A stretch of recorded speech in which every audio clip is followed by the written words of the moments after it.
dirasain sekarang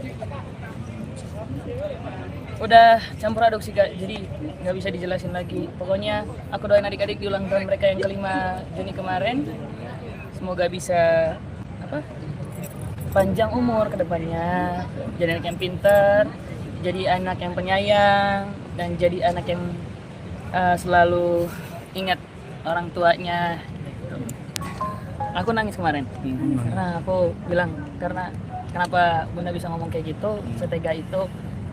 Mungkin aku bilang karena emosinya udah nggak kontrol lagi gitu. Karena itu kan, maksudnya kalau emang udah Bunda udah nggak bisa kontrol lagi emosinya, matiin aja live-nya, biar nggak ada yang kayak terjadi kayak gini nih. Matiin aja. Aku udah nangis. Ini bukan Bunda yang aku kena. Ini bukan Bunda yang aku kena. Tolong, aku bilang tadi, tolong nih, ya kakak-kakak tolong. Yang sekarang lagi private, ayo dibuka lagi. Kalian yang jagain Bunda kan, ayo gitu. Bunda posting itu kemarin, aku nangis. Boleh tanya ya, aku nangis. Postingan kamu waktu itu bilang mereka ngomong-ngomong jahat di rumah yang ayah banget. Akhirnya kamu tentang sosial media, ngeliat bahwa karyawan-karyawan itu bicara yang nggak baik sama ayah. Karyawannya.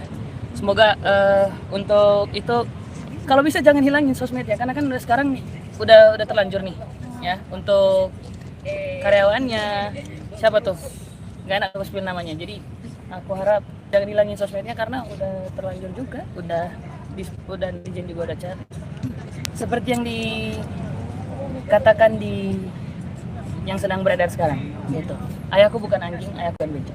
Nah, yang aku lihat ya ayah emang sebaik itu orangnya. Bunda juga orangnya baik kok. Bunda itu orangnya baik kalau nggak dikomponen aja, aku bilang tadi. Kalau punya lingkungan yang sehat aja buat bisa aku juga karena masih muda, masih belum terlalu ngerti apa-apa, mungkin karena saya aku kalau misalkan punya lingkungan yang baik yang bisa kasih tahu aku kalau misalkan lu jangan ngomongnya kayak gini-gini ya, jadi aku juga bisa ikutin karena lingkungan. Kan aku di lokasi syuting aku nangis, aku sambil chat ayah, aku nangis ya, semangat. Ayah punya aku juga, kita lewatin ini bareng-bareng. Kalau dibilang galau dia itu lagi butuh orang dimana dia harus dengar ceritanya. Dia mau ke siapa orangnya? Ke aku gitu. Makanya aku ada waktu sama dia. Aku sekarang sering setiap hari pasti ada waktu sama dia. Kayak aku sebelum aku kemarin ada syuting di dekat villa, syuting sinetron gue yang terbaru.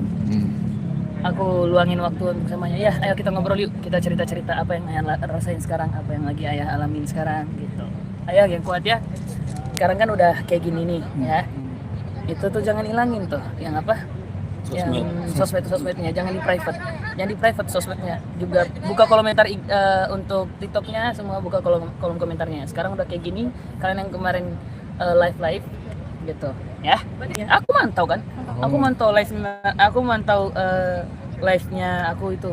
Maksudnya kalau udah kayak gitu dimatiin aja live-nya, baru nanti kalau udah moodnya udah aman baru live lagi.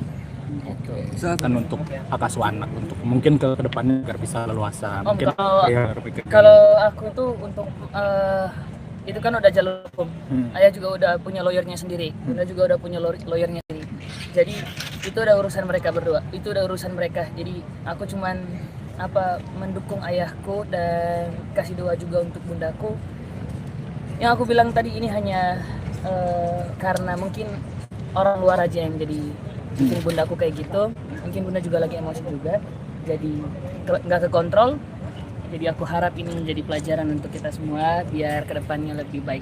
Untuk aku juga jadi pelajaran supaya ngomong di depan orang juga bisa dikontrol dan bisa dicerna dengan baik apa yang ditanyakan, apa konflik yang sedang terjadi. Ya aku bilang sama ayah mau gimana ya, yang penting untuk kedepannya ayah sehat-sehat terus. Ayah, aku nggak mau ayah sakit. Pokoknya ayah harus terus semangat. Nah, aku tuh masih sayang. Aku kalau ditanya Kak, boleh tanya langsung ke bundanya. Nanti semoga bunda bisa jelasin juga nanti. Kalau dibilang sayang, aku orang paling sayang sama bunda. Aku orang paling perhatian sama dia.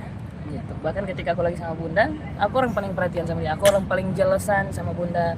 Kalau bundanya lagi nggak perhatiin aku atau dia lagi lupa masukin aku nasi goreng, aku aja bisa ngambek. Itu sayang itu aku sama dia. Nah, ini kan jejak digital kan. Bakalan terus berlangsung ke depannya kan abang. Ntar kalau adik-adik udah pegang sosmed, lihat kayak gini, terus gimana?